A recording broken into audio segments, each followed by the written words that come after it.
कहते हैं कि राजनीति में मुलाकातें ही इतिहास रचती है। 1980 के दशक की एक साधारण सी मुलाकात ने भारतीय राजनीति की दिशा ही बदल दी। कहानी शुरू होती है अहमदाबाद के नारायणपुर क्षेत्र से, जहां अमित शाह रहते थे। नरेंद्र मोदी संघ की एक बैठक की तैयारियों के सिलसिले में पहुंचे। वहां हुई पहली भेंट में मोदी जी ने जिस सटीकता से संघ के कार्यों और उद्देश्यों को समझाया, उसने अमित शाह को गहराई से प्रभावित किया।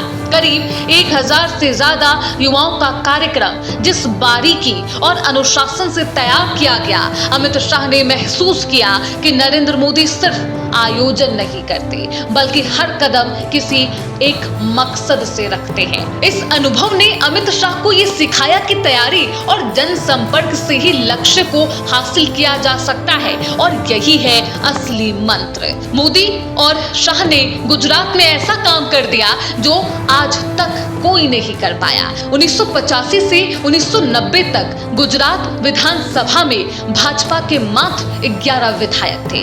कांग्रेस और जनता दल वहां बेहद मजबूत थी, लेकिन 1987 का भीषण सूखा कांग्रेस सरकार को कटघरे में लाकर रख देता है। जनता आक्रोशित थी और यही मौका था बदलाव का। नरेंद्र मोदी ने न्याय यात्रा का विचार रखा, छोटे छोटे कार्यकर्ताओं को गांव-गांव भेजा ताकि जनता की समस्याओं को समझा जा सके और भाजपा का संदेश हर घर तक पहुंचे। न्याय यात्रा ने जनता को एक साथ लाने का काम किया, कार्यकर्ताओं में आत्मविश्वास जगाया। यही आत्मविश्वास, यही जनसंपर्क भाजपा को 1995 तक उस मुकाम पर ले गया जब पहली बार गुजरात में बहुमत से भाजपा सरकार बनी। इस ऐतिहासिक बदलाव के पीछे नरेंद्र मोदी की रणनीतिक सोच और अमित शाह का संगठनात्मक कौशल था। दोनों ही धीरे धीरे भारतीय राजनीति में सबसे ताकतवर साझेदारी बन गए। एक मुलाकात जिसने राजनीति की परिभाषा ही बदल डाली, और यही से शुरू होती है मोदी शाह की वो यात्रा जिसने न सिर्फ गुजरात बल्कि पूरे भारत की राजनीति को एक नया स्वरूप दिया है। अमित शाह को मिली यूपी जीतने की जिम्मेदारी। साल 2013 की बात है, जब साल 2013 में भाजपा संगठन ने उत्तर प्रदेश की कमान सौंपी अमित शाह को।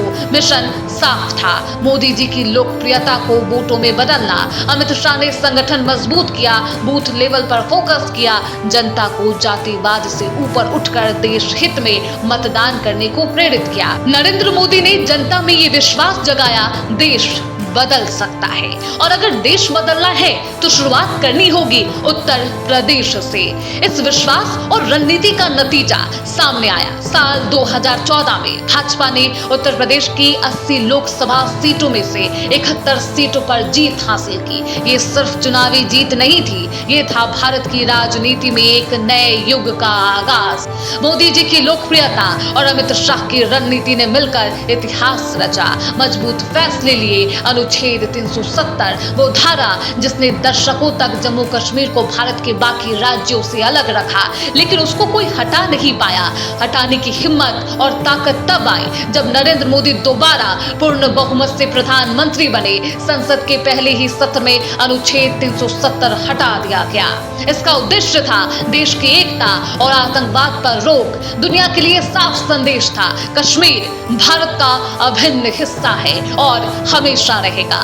राष्ट्रीय सुरक्षा, मोदी सरकार का दृष्टिकोण। प्रधानमंत्री नरेंद्र मोदी के नेतृत्व में देश की राष्ट्रीय सुरक्षा ने नया आयाम हासिल किया। कश्मीर, नॉर्थ ईस्ट और नक्सल प्रभावित क्षेत्रों में हिंसा 75% तक घट चुकी है। Surgical strike, Balakot air strike, operation Sindoor और ऑपरेशन महादेव जैसी कार्रवाइयों ने दुनिया को दिखा दिया कि भारत आतंकवाद और दुश्मनों के खिलाफ जीरो टॉलरेंस पॉलिसी पर काम करता है। गृह मंत्री अमित शाह ने स्पष्ट किया कि नक्सलवाद अब अपने अंतिम चरण में है। लक्ष्य है मार्च 2026 तक इसे पूरी तरह समाप्त कर देना। राष्ट्रीय सुरक्षा के मोर्चे पर मोदी सरकार का हर कदम एक मजबूत भारत, सुरक्षित भारत और आत्मनिर्भर भारत की गवाही देता है। मोदी शाह दोनों ही भारतीय राजनीति में चाणक्य की तरह माने जाते हैं, जिनकी रणनीतियां, कार्यनीतियां पार्टी की सफलता का मूल आधार है। दोनों की आपसी समझ समझ तालमेल ऐसे है कि वे एक दूसरे के कार्यों में हस्तक्षेप नहीं करते, बल्कि एक दूसरे के कौशल और योग्यता को समझते हैं और सम्मानित करते हैं। और यही वजह है कि आज तक ये दोनों भारतीय राजनीति की सबसे सफल और मजबूत साझेदारी के रूप में इन दोनों को ही देखा जाता है।